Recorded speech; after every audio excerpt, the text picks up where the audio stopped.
ډېر زیات زه یم که خپل کور ته راغلی یم او کور مې دی لکه ورته ووښئ مبارک شه چې دا دومره بختوره شپه ښه ورځ 14 اګست زه خپل مهمان چې کوم زموږ مشران دي سلوټ کوم ورته الله دې آباد لري خوشحاله اوسئ الله مو آباد لره ډېره مهرباني شکریه دغه ځای دا سی پیک چې کوم دی دلته ریزیډنشن چې کوم دی دا ډېر ښایسته ځای دی د ډېرو ښو خلکو ځای دی د اعتبار والو خلکو ځای دی او بالکل دا او د بنو والا خلکو او د بنو والا خلکو دی او دا صرف تاسو دپاره دی نو د دې زی دپاره لاسونو ته پړکا ورکړئ ای ستاسو په لاسونو کې اوس هغه زور نشته شاباش زنده باد نو دلته 15 مرلې 10 مرلې یو کانال په ډېر ښه قیمت ملاویږي او بالکل سیمغوری سره ملاویږي انشاءالله تعالی العظیم تاسو چې دغه ځای آباد کړئ نو پوه شئ چې بنو آباد شو د یو ځای سره به ټول بنو آبادېږي نو الله خوشحاله ساته موږ یو سکټ کوو د خیره سره راغلي یو جشن ولې ترورې بده خبره ده سړو کې زنانه وایم هغه شهزاده خانتي یو او زی به ولې ستا په ما شک دی زی یاره ښکارې خو نه نو نو چې نه ښکارم بیا نو واسکټ مې اچولی دی څنګه بده خدای نیکبخت دی بس همدغه شی یم نو ښه خیر دی څنګه راغې د خیر وایم زکات پسې راغلی یم څومره سړی بد ښکاري چې سپینه بورکه دی اچولې ده او زکات پسې ګرځي ته یتیمه یې نه صحیح کونډه یم یا الله شکر زه یو سړي خو خلاصه کړم شکر دی ښه کونډه یې لکه خاوند یې بړ دی یا الله شکر ښه دی دا ښه لانجه ختمه ده ښه او بچي دې شته نه بچي مې نشته میراث یم یا الله شکر خدای دې همدغسې میراث لره چې لانجو نه خلاصه څه زنګوی او لویوی او بیا چې لوی شي په کارېږي نه او د نن سبا ښه نو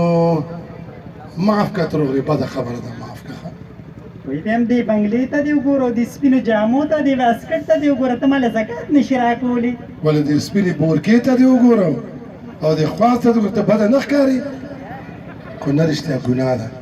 الله په نامه چې څوک څه غواړي نو یا خو وله څه ورکوي او یا ورته وایي چې د هماغه الله په نوم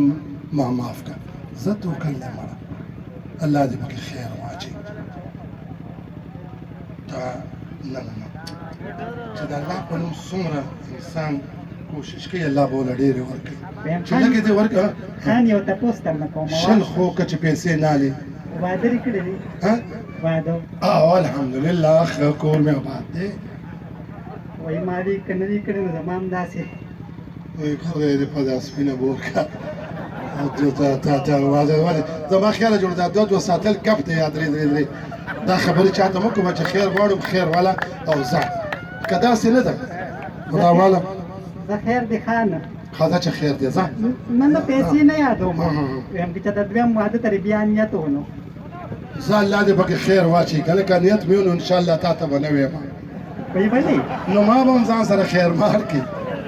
ما به هم غر کړي خان زه خو یو 1500 روپۍ راکړه 1500 نه 1000 روپۍ واخله صحیح ده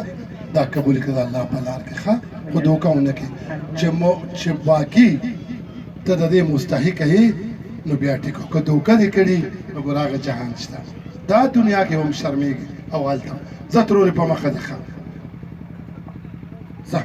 ځه الله دې مل شه الله دې بس غریبانانو سره مدد کول ویم څنګه پاو کې مې ووالې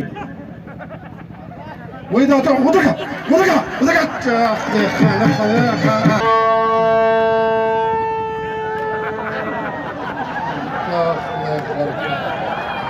خدای غرکه ته ودرګه دا نوکران دي زموږ ته نیکه سلام علیکم دا څه ګوره دا په بونګې ولې وایي نکو ما ته پته نشته نیکه دا ټول وارې وایي نو زه یم زیر پکې وم نو ته پکې په بونګې وایې نو ته د دې په مطلب پوهېږې دا څه شی دی دا زموږ حل دی نه پوهېږم پې بس خو دې والو لوزم ته دا خبرې د اواز د څه نه وتی دی دا د خر نه وتی دی دا خر او د خر اواز دی او ته ولې غږې ولې غږې وې منه کا جشن دی جشن او په جشن کې خلک جشن نه دی ځان پوهوئ نه جشن ازادي ده پاکستان په دې ورځ آزاد شوی او په 14 اګست په دې پوهېږئ نه پر دا څه شی شو لیکه موږ جشن بناوو موږ ته پته نه لګي پاکستان پرونه دا چې او کله ما ته څه پته لګي ما ته خو بس دا پته لګي یاره ویم چې سړی دې راونیسي که نه او بیا به پیسه کې نو ویم چې ښه د قیمه کی او چېرته ونډه درنه جوړه کړي او خیانو ته دې او دا سپلی ولې دا بیا پالش مې پرې وګړی دی بیا خیرني کیسه مې خاورې دي دا اوس وګوره دودوالو لایق نه دی د خرکه ګوره هلکه نوکرانه دې وباسم